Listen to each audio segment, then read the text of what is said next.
골로새서 강의 7번째 시간입니다. 위에 있는 것들을 추구합시다 라는 제목으로 말씀을 드리겠습니다.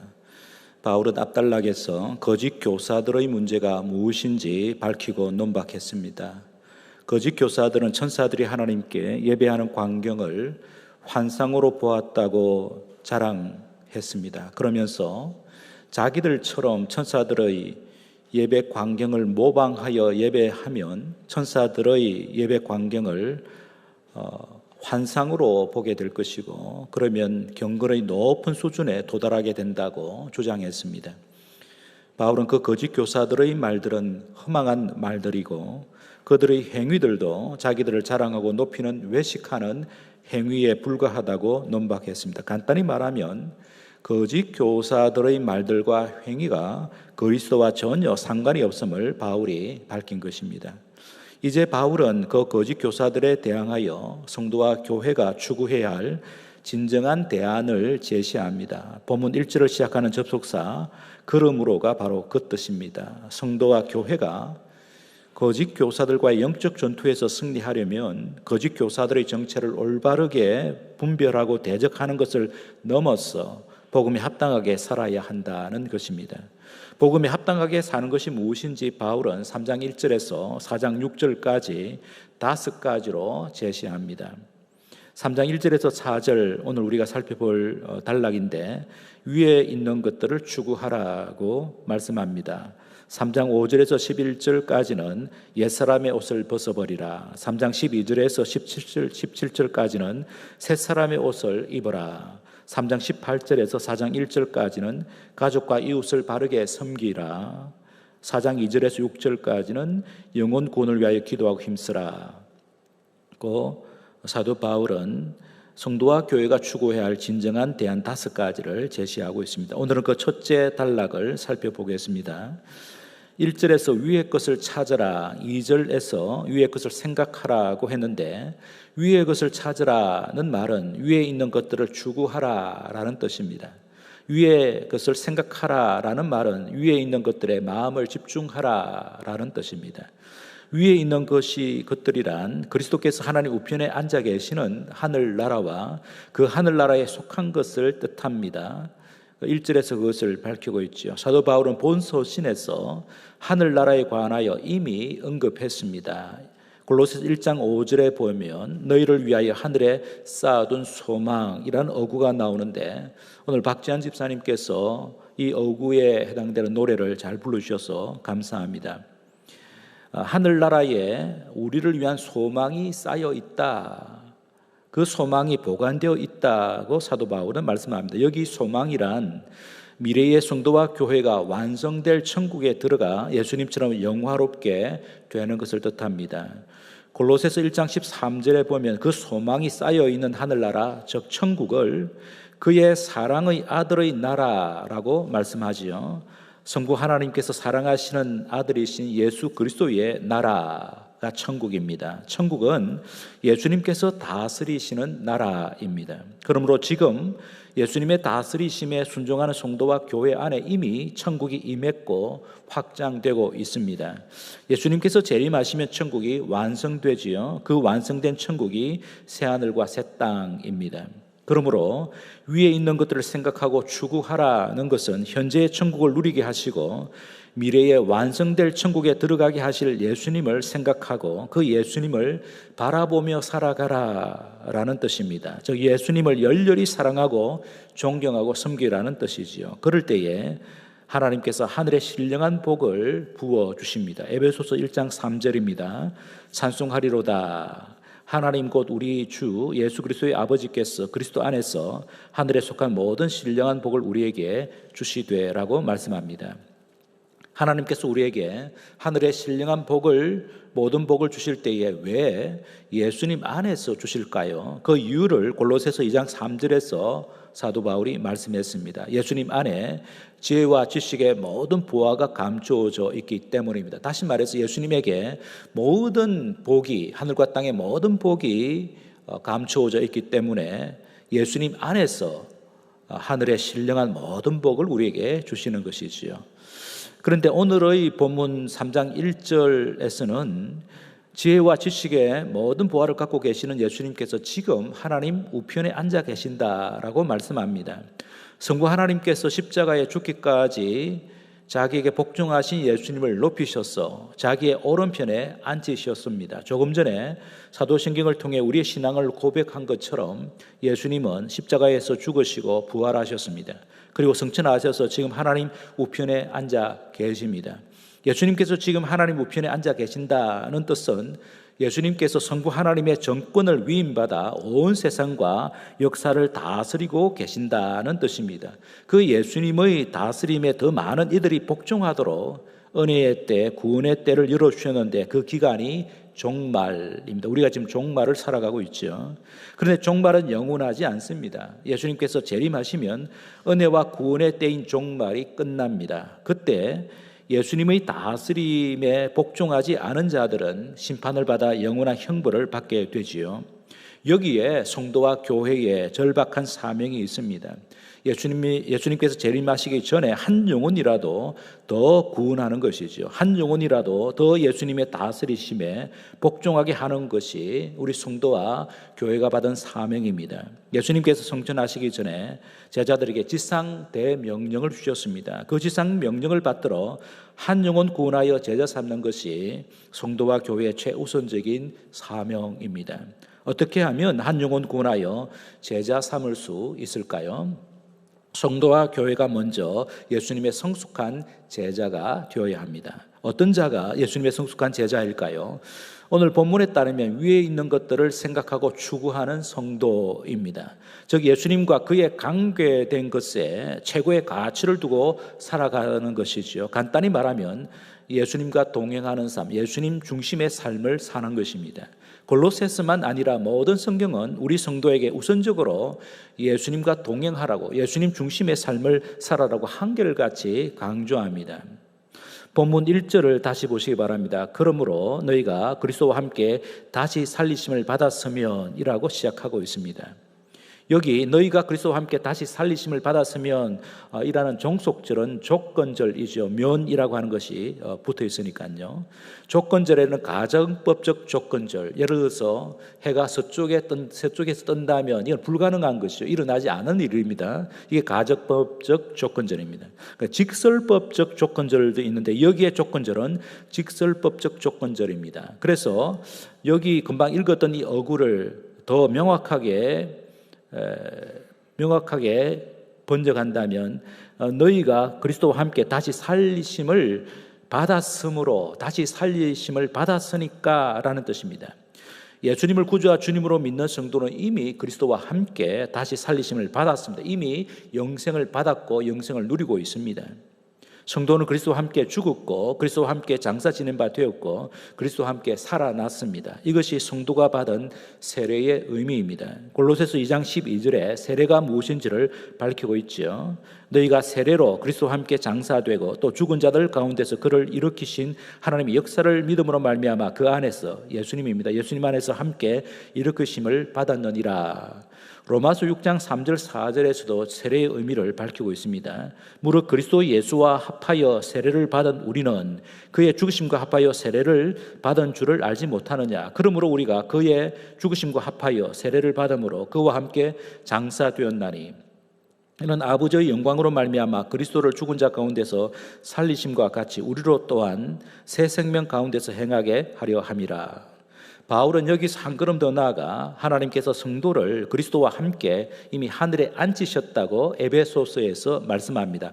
에베소서 2장 5절 6절입니다. 허물로 죽은 우리를 그리스도와 함께 살리셨고 너희는 은혜로 구원을 받은 것이라. 또 함께 일으키사 그리스도 예수 안에서 함께 하늘에 앉히시니. 이미 우리가 하늘에 앉아 있다고 말씀하는 것이죠.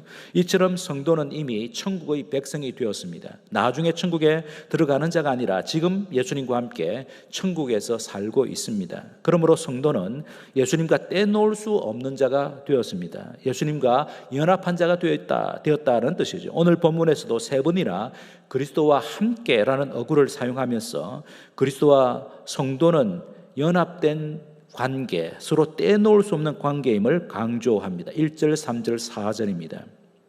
그러므로 위에 있는 것들에 마음을 집중하고 위에 있는 것들을 추구하라는 것은 우리가 그리스도와 연합된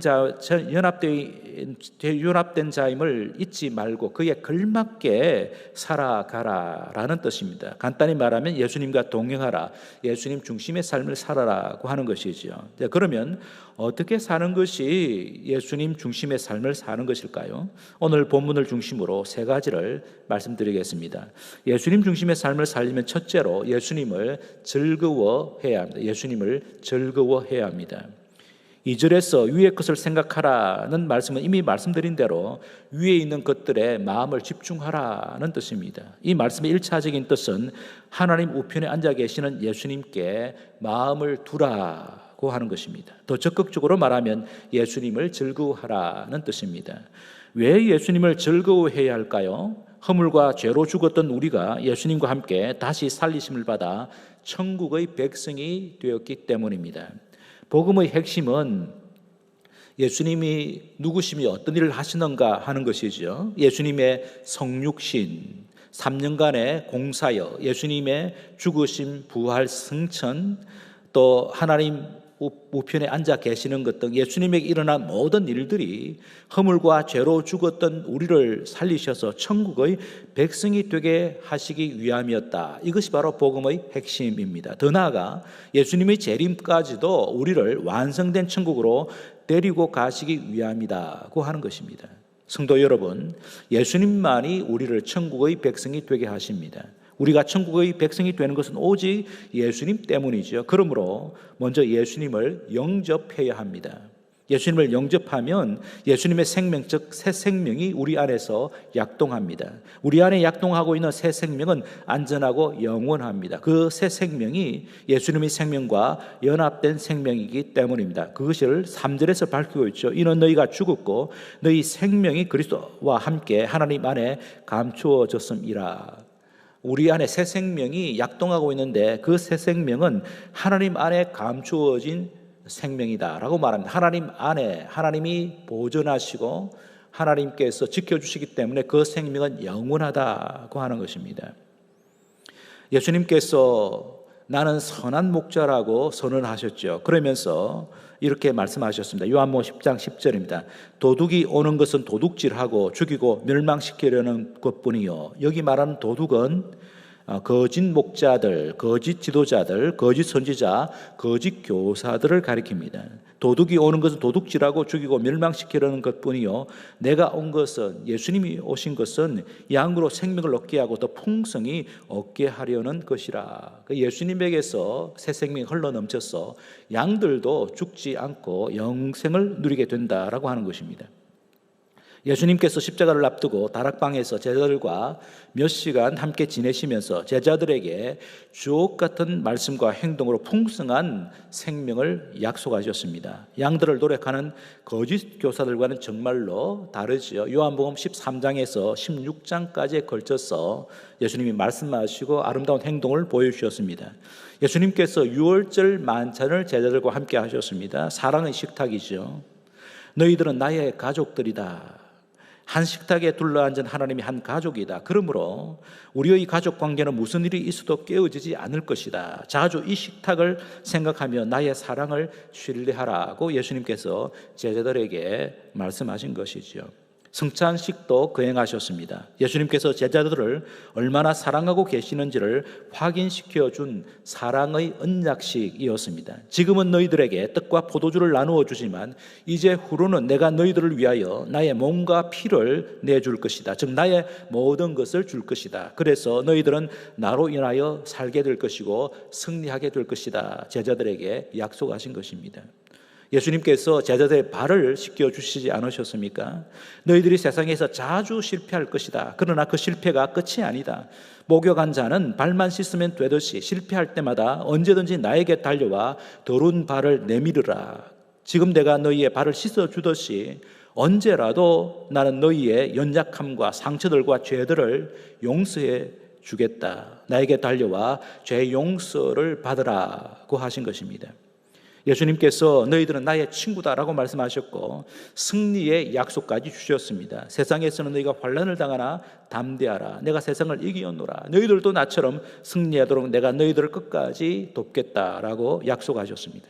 최고의 선물인 성령님을 보내주시겠다고 약속하셨고 기도 응답의 약속도 주셨습니다. 내 이름으로 기도하라. 그리하면 기쁨이 충만할 것이다. 너희가 나를 택한 것이 아니요 내가 너희를 택하여 세웠나니 이는 너희로 가서 열매를 맺게 하고 또 너희 열매가 항상 있게 하여 내 이름으로 아버지께 무엇을 구하든지 다 받게 하려 함이라. 너희들이 기도하기만 하면 풍성한 열매를 맺고 너희들이 복을 받을 뿐만 아니라 이 열매를 많은 이들에게 나누어 줄 축복의 통로가 되게 하겠다라고 약속하셨습니다. 예수님께서는 큰 권능까지 주시겠다고 제자들에게 약속하셨습니다.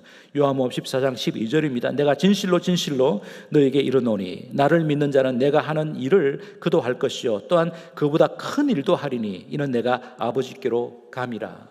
내가 아버지께로 가면 성령께서 오셔서 너희들을 도우실 텐데 그러면 내가 하지 못한 일들을 너희들이 다 하게 될 것이다 라고 약속을 주셨습니다.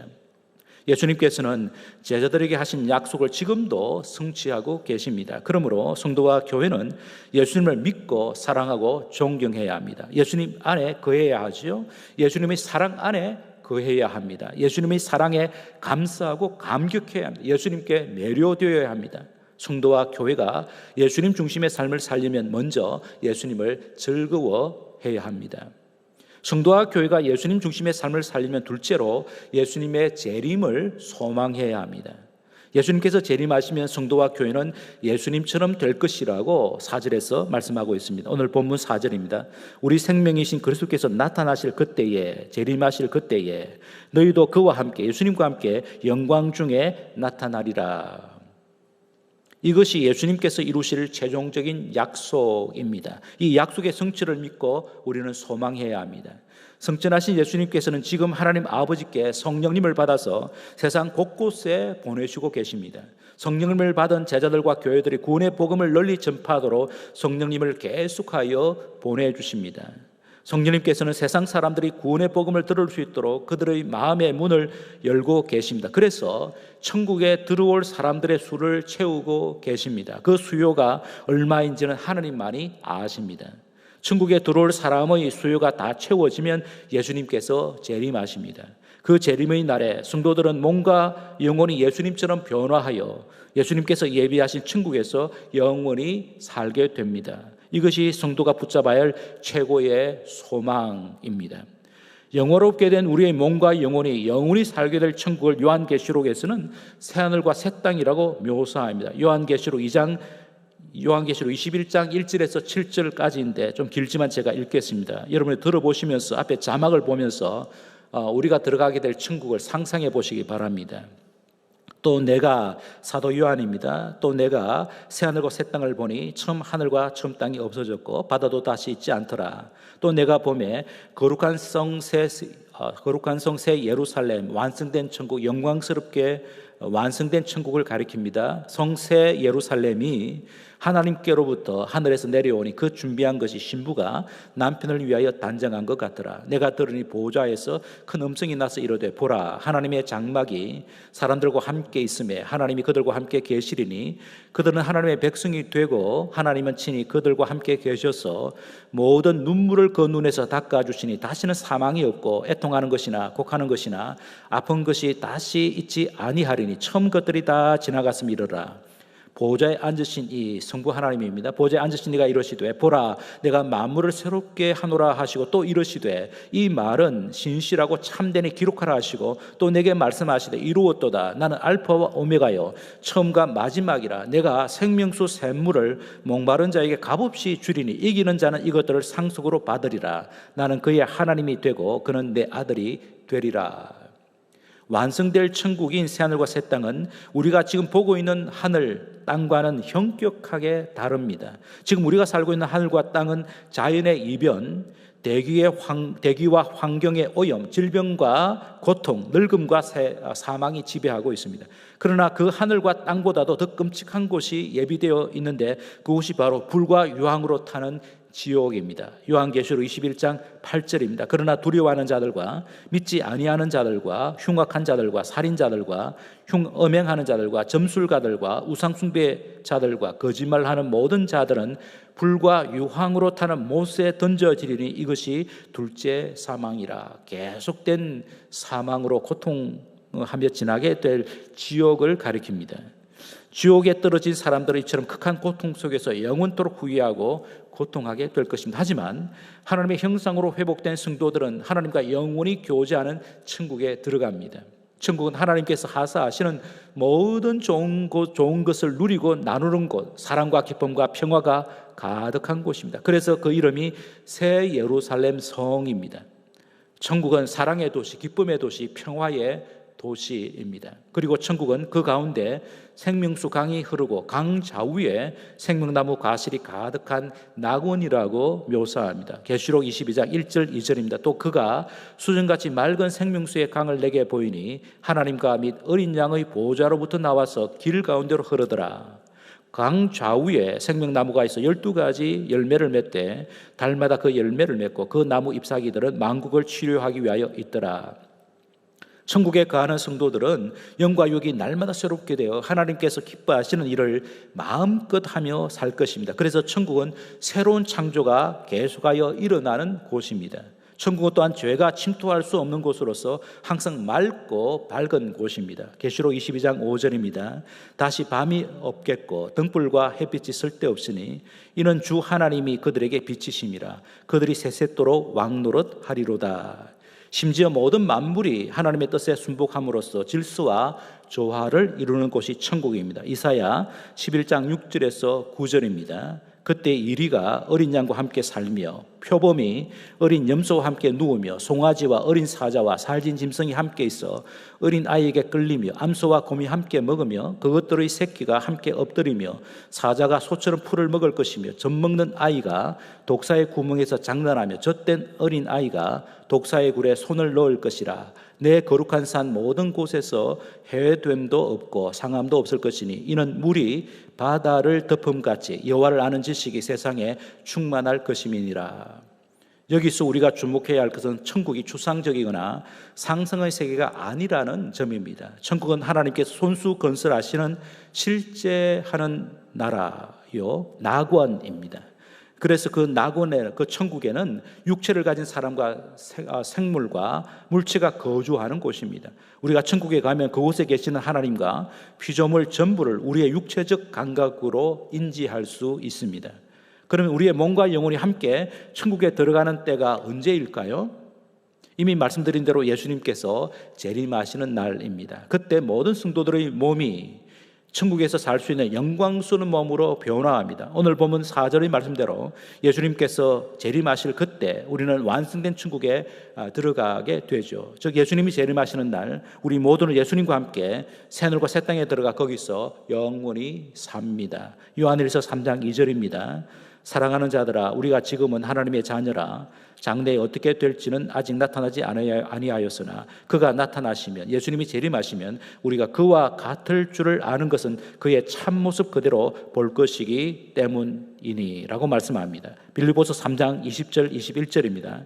그러나 우리의 시민권은 하늘에 있는지라 거기로부터 구원하는 자 곧 주 예수 그리스도를 기다리노니 그는 만물을 자기에게 복종하게 하실 자의 역사로 이 성부 하나님의 역사로 우리의 낮은 몸을 자기 영광의 몸의 형체와 같이 변하게 하시리라. 이것이 최종적으로 이루어질 하나님의 약속입니다. 성도와 교회는 이 약속을 굳게 붙잡고 살아야 합니다. 그러므로 예수님의 재림을 늘 사모하는 자라야 예수님 중심의 삶을 사는 자라고 말할 수 있습니다. 성도와 교회가 예수님 중심의 삶을 살려면 마지막 셋째는 예수님의 명령에 순종해야 합니다. 성도와 교회가 새하늘과 새 땅에 들어갈 때까지 지금 여기서 해야 할 일이 있습니다. 그것이 바로 위에 있는 것들을 생각하고 추구하는 것입니다. 부정적으로는 땅에 있는 것들을 생각하지 말라고 2절 하반절에서 말씀하고 있죠. 땅에 있는 것들을 생각하지 말라는 것은 1차적으로 거짓 교사들의 가르침과 행위들, 다시 말하여 지나친 율법주의와 신비주의를 배격하라는 뜻입니다. 더 나아가 땅에 있는 지체를 죽여라고 하지 5절입니다. 그리고 중생받기 전에 행했던 더러운 행위들을 벗어 던지라고 7절에서 9절까지 말씀합니다. 사도 요한은 이 세상이나 세상에 있는 것들을 사랑하지 말라고 말씀합니다. 같은 뜻입니다. 요한일서 2장 15절에서 16절입니다. 이 세상이나 세상에 있는 것들을 사랑하지 말라. 누구든지 세상을 사랑하면 아버지의 사랑이 그 안에 있지 아니하니 이는 세상에 있는 모든 것이 육신의 정욕과 안목의 정욕과 이생의 자랑이니 다 아버지께로부터 온 것이 아니요 세상으로부터 온 것이라. 세상과 세상에 있는 것들을 사랑하지 말라는 말씀은 땅에 있는 것들을 그리스도와 하늘에 속한 것들보다 더 가치 있게 여기거나 더 열망해서는 안 된다라는 뜻입니다. 풀었으면 세상의 재물과 권세와 명성과 쾌락에 매여 살지 말라는 것입니다. 대신에 성도는 새 사람이 되었기 때문에 새 사람답게 살아야 한다고 이어서 말씀합니다. 3장 10절에서 17절까지입니다. 그리고 가족과 이웃을 바르게 섬기라고 합니다. 3장 18절에서 4장 1절까지입니다. 영혼 구원을 위하여 기도하고 힘쓰라고 4장 2절에서 6절까지 말씀합니다. 이렇게 하는 것이 위에 있는 것들을 생각하고 추구하는 것입니다. 종합하면 위에 있는 것들을 생각하고 추구하라는 것은 예수님께서 산상수훈에서 말씀하신 대로 하나님의 나라와 의를 먼저 구하는 것입니다. 마태복음 6장 33절이죠. 그런즉 너희는 먼저 그의 나라와 그의 의를 구하라. 그리하면 이 모든 것을 너희에게 더하시리라. 하나님의 나라와 의를 먼저 구하라고 하는 것은 하나님의 백성답게 살라는 것입니다. 하나님의 백성답게 사는 것은 예수님처럼 거룩한 삶, 사랑의 삶을 사는 것이죠. 예수님의 성숙한 제자로 살아라고 하는 것입니다. 그러므로 성도와 교회가 예수님 중심의 삶을 살려면 예수님의 명령대로 순종해야 합니다. 예수님처럼 거룩하게 살고 또 사랑의 삶을 실천하는 것입니다. 이렇게 살아가면 예수님의 명령대로 예수님처럼 살아가면 예수님께서 우리의 삶을 책임져 주신다고 산상수훈에서 약속하셨습니다. 이제 말씀을 맺겠습니다. 바울은 골로새 교회 성도들에게 거짓 교사들처럼 험한 것들을 추구하지 말고 위에 있는 것들을 추구하라고 권고했습니다. 왜 우리가 위에 있는 것들을 추구해야 할까요? 우리 인생들은 땅에 있는 것들만으로는 결코 만족할 수 없기 때문입니다. 그 이유는 우리가 하나님의 형상으로 창조되었기 때문입니다. 사람이 하나님의 형상으로 창조되었기 때문에 하나님 안에서만 참된 만족과 안식을 누리게 됩니다. 그런데 하나님께서 우리에게 참된 만족과 안식을 주시려고 그의 아들 예수님을 구주와 주님으로 우리에게 주셨습니다. 그 예수님께서 지금 하나님 우편에서 만물과 역사를 주관하고 계십니다. 그래서 사도 바울은 오늘 본문에서 천사들의 예배를 보았다고 하는 거짓 교사들의 환상 체험 따위에 마음을 빼앗기지 말고 예수님께서 친히 약속하셨고 사도들이 정언한 대로 하나님 우편에 앉아 계시는 그리스도를 깊이 생각하고 그리스도께서 이루고 계시는 하나님 나라의 건설에 즐겁게 동력하라고 골로새 교회 성도들에게 권면한 것입니다. 이것이 영원히 가치 있는 일이기 때문입니다. 그리고 그 일에 헌신한 성도와 교회는 예수님께서 재림하실 때에 칭찬과 영광과 존귀를 얻게 하실 것입니다. 저와 여러분 모두 예수님을 깊이 생각하고 우리 예수님께서 이루고 계시는 하나님 나라의 건설에 즐겁게 동력하는 하루하루가 되기를 주님의 이름으로 축복합니다. 말씀을 생각하면서 세 가지 기도의 제목을 가지고 함께 기도하겠습니다. 먼저는 우리의 유일한 구주와 주님이신 예수님을 즐거워하는 성도와 교회가 되게 하여 주시옵소서. 둘째는 재림하셔서 새하늘과 새 땅을 펼쳐주실 예수님을 고대하는 성도와 교회가 되게 하시옵소서. 마지막으로는 예수님처럼 거룩한 삶, 사랑의 삶을 실천하는 성도와 교회가 되게 하여 주시옵소서. 이렇게 기도하시고 오늘 긴급 기도 제목을 하나 드리겠습니다. 우리 교회가 후원하는 이슬기 선교사님의 모친 박은주 선교사님께서 차량 사고가 나셔서 뇌가 크게 다쳤습니다. 피를 많이 흘리고 또 피가 지혈이 안 되어서 그냥 수술도 하지 못하고 닫았습니다. 지금 중환자실, 을지대 병원 중환자실에 계십니다. 하나님이 도와주셔야 하겠습니다. 박은주 선교사님께서는 이정건 선교사님 얼마 전에 본부장을 영입했고 지금 KPM 청해 세계 선교회의 멤버 케어 원장이십니다. 두 분이 얼마나 열심히 사역했는지 모르고 우리 모두가 존경하는 선교사님이신데 그 부인이신 박은주 선교사님 하나님께서 굽어 살펴주시기를 다시 의식을 회복하고 회복해 주시기를 기도해 주시기 바랍니다. 오늘 말씀을 생각하면서 세 가지 기도 제목을 가지고 기도하시고 박은주 선교사님과 그의 가족들을 축복하면서 여러분 기도해 주시기 바랍니다. 함께 기도하시겠습니다.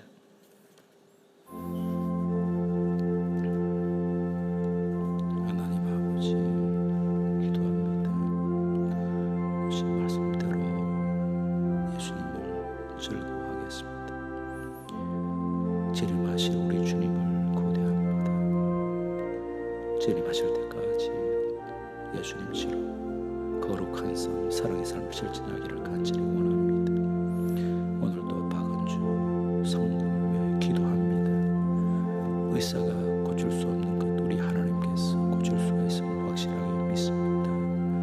주님, 내가 제자리 찾게 하여 주시고 피가 멈추어지게 하시고 의식이 살아나게 하여 주시고 부분들을 회복하여 주시고 온전하게 하여 주셔서 더 열심히 주의 사역을 감당할 수 있도록 도와주시기 바랍니다.